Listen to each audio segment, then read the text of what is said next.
Yo les potes, bienvenue dans cette nouvelle vidéo. On est à moins d'un mois de ce huitième de finale Paris Saint-Germain Bayern de Munich, huitième de finale de Ligue des Champions. Le Bayern de Munich, vainqueur de la compétition contre le Paris Saint-Germain en 2020 et plusieurs fois vainqueur de la compétition contrairement au Paris Saint-Germain qui ne l'a remporté malheureusement aucune fois. On n'a pas été loin en 2020 dans ce Final 8 mais maintenant c'est une autre compétition très clairement. Est-ce que le PSG a ses chances contre le Bayern? Est-ce que le PSG a une chance vraiment de gagner cette Ligue des Champions, ou du moins d'aller loin, ou même du moins de passer ce huitième de finale de Ligue des Champions contre le Bayern de Munich, qui est quand même l'un des favoris, qu'on le veuille ou non.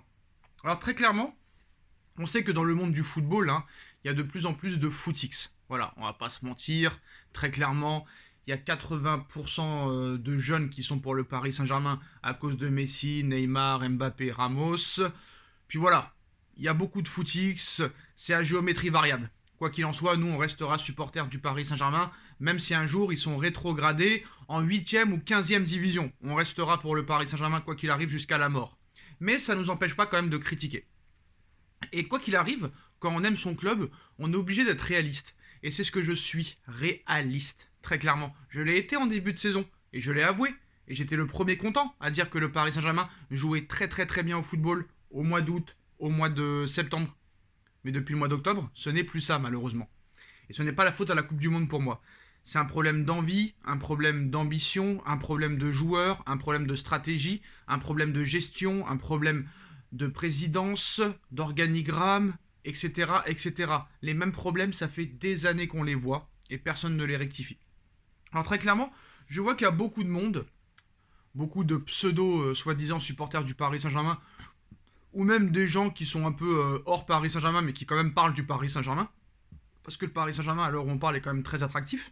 C'est sûr, quand t'as Messi, Neymar, Mbappé, Ramos, etc., tu ne peux que être attractif. Mais je vois qu'il y a beaucoup de gens qui se plaignent, énormément de gens qui se plaignent des tirages au sort des huitièmes de finale de Paris tous les ans. Alors, Bayern de Munich cette année, l'année dernière, Real Madrid, il y a 2 ans, FC Barcelone. Bon, il y a 3 ans, c'était le Final 8, mais quand même le Borussia Dortmund. En 2018, le Real Madrid. En 2019, Manchester United. En 2017, le Barça. Voilà. Très clairement, souvent, en 2016, Chelsea. Souvent, le Paris Saint-Germain tombe contre du lourd. Mais en quoi ça pose problème, très clairement? Je vais vous citer Eminem. Eminem dans 8 Mile. Il va commencer son tournoi de rap. L'organisateur vient lui dire, ou son pote vient lui dire tu affrontes je ne sais pas qui au premier tour. Ça te va? Eminem il dit rien à foutre qui c'est. Rien à foutre de qui c'est. Il s'en fout. Eminem c'est le meilleur. Peu importe qui va affronter en face de lui, il va le battre. Il veut le battre. Et il doit le battre. C'était la philosophie, très clairement, de Eminem. Mais pas que de Eminem. De Michael Jordan, de Serena Williams, de Venus Williams. Très clairement, ces gens-là s'en foutaient de qui ils avaient en face d'eux. Très clairement, il fallait leur marcher dessus. C'était l'objectif, que ce soit au premier tour, au deuxième tour, en huitième, en quart, en demi, en finale. Peu importe qui tu as en face de toi, tu dois le battre. Peu importe quel niveau du tournoi tu en es contre lui. Donc très clairement, le PSG ne doit pas se poser le problème de qui est en face de lui. Parce que si le PSG était un grand club, très clairement, peu importe qui tu as en face de toi, tu dois gagner le match. Que tu joues contre Dunkerque, que tu joues contre Nantes, que tu joues contre le Real Madrid, ça doit être la même chose. C'est ce que disait M. Michael Jordan, c'est ce que disait Serena Williams, Venus Williams, Roger Federer, Tiger Woods, Joe Frazier, Mohamed Ali. Mohamed Ali, Joe Frazier nous expliquaient, en pleine apogée de leur carrière, que peu importe qui ils avaient en face d'eux, il fallait le massacrer. Que ce soit un amateur, un semi-pro, un professionnel, une légende. Et ça, au Paris Saint-Germain, ça n'est pas le cas. Surtout au niveau supportarisme. Supportarisme, oh non, pourquoi on affronte le Bayern? Pourquoi on affronte Manchester? Pourquoi on affronte le Real? Pourquoi on affronte le Barça? Par contre, quand on a passé le Barça, quand on a passé Chelsea, là, très clairement, tu cries au génie. Mais très clairement, tu t'en fous de qui tu affrontes. Tu dois le battre, quoi qu'il en soit. Tu dois toujours jouer à fond, quoi qu'il en soit. Malheureusement, à l'heure où on parle, ces légendes-là sont plus proches de la fin de carrière que de l'ambition, j'ai l'impression. Très clairement. Il y a peu de sportifs maintenant, à l'heure où on parle, qui pensent comme ça. Très clairement. Alors maintenant, Qu'est-ce qui va se passer contre le Bayern? Avec cette mentalité-là, il ne peut pas se passer grand-chose. Très clairement, on va au massacre. On va pas se mentir. Et tant que ces dirigeants-là ne vont pas inculquer cette façon de penser de ces anciens champions qui ont fait la gloire du football, du tennis, de la boxe, de la Formule 1 comme Michael Schumacher, ça ne marchera pas. Très clairement, ça ne marchera pas. Après, il y a très peu qui le font. Très peu qui le font. Regardez par exemple le Real Madrid hier, qui perd 2-0 contre Villarreal à 35 minutes de la fin. Et à l'arrivée, le Real gagne 3-2. Un grand reste un grand, malheureusement. C'est comme ça. Alors maintenant, est-ce que le Paris Saint-Germain, s'il se fait éliminer dès les huitièmes de finale, ce sera définitivement la fin du projet? Peut-être que plusieurs grands joueurs voudront partir. Peut-être que Messi ne voudra pas prolonger. Peut-être que Mbappé, très clairement, là, va vouloir partir à 1 an de la fin de son contrat. Et on a vu, à défaut de pouvoir se payer Kylian Mbappé, le Real Madrid a envie de faire un nouveau plan pour attirer Mbappé l'été prochain, dans 6 mois, 5 mois, ou peut-être l'année prochaine gratuitement. À défaut de pouvoir se payer peut-être Kylian Mbappé, le Real Madrid a envie de faire venir Achraf Hakimi, qui est formé au Real Madrid, dans le club espagnol.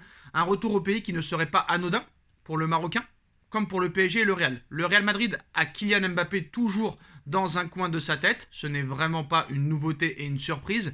Et même le coup de poignard de l'été dernier n'a pas totalement rebuté Florentino Pérez. Le dirigeant madrilène attend toutefois que l'horizon soit plus dégagé pour se positionner.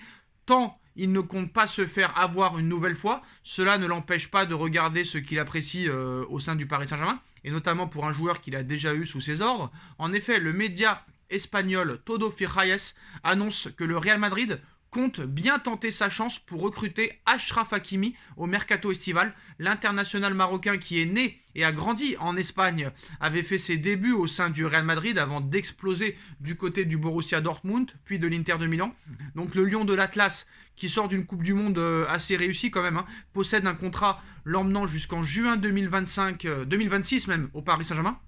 Le plan de Pérez est simple: faire venir Hakimi au Real Madrid, qui est le meilleur ami de Mbappé, pour attirer Mbappé. Voilà, Hakimi pour faire venir Mbappé. Vous savez que les deux sont meilleurs amis. Pour que le Paris Saint-Germain puisse craquer, le Real Madrid estime pouvoir et devoir mettre 70 millions d'euros sur la table. Le club espagnol sait bien qu'il y a une place à prendre sur le côté droit de sa défense, où Dani Carvajal a de plus en plus de mal à tenir la route du côté de la Maison Blanche.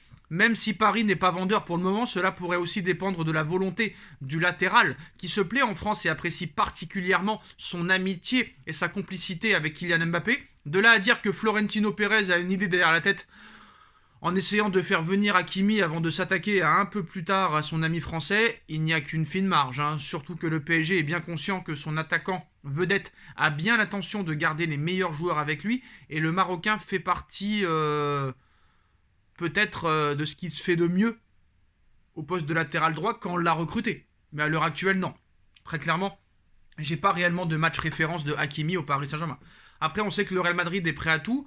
On sait que le Real Madrid s'en sort toujours, quoi qu'il en soit. Même quand ils ne recrutent pas, ils arrivent à faire des grosses saisons. On verra ce qui se passera. De toute façon, on en saura beaucoup plus après la Ligue des Champions, très clairement, pour voir ce qui peut se passer. C'est sûr que si le PSG se fait encore éliminer en huitième de finale de Ligue des Champions ou au grand maximum en quart, c'est sûr que Mbappé, très clairement, là, va devoir demander des comptes. Très clairement. Un mercato promis qui n'a pas été réalisé. Voilà. Tout est possible maintenant. Surtout que le PSG a besoin d'argent par rapport au fair play financier. Parce que le fair play financier, M. Séphérine, que Nasser Al-Khelaifi a soutenu, met des bâtons dans les roues au Paris Saint-Germain. C'est comme ça, plus t'es gentil, plus tu la prends derrière. Voilà les postos, c'est la fin de cette vidéo. Dites-moi en commentaire ce que vous en pensez. On like, on partage, on commente, on s'abonne et on se retrouve très vite pour une nouvelle vidéo les postos. Tchuss.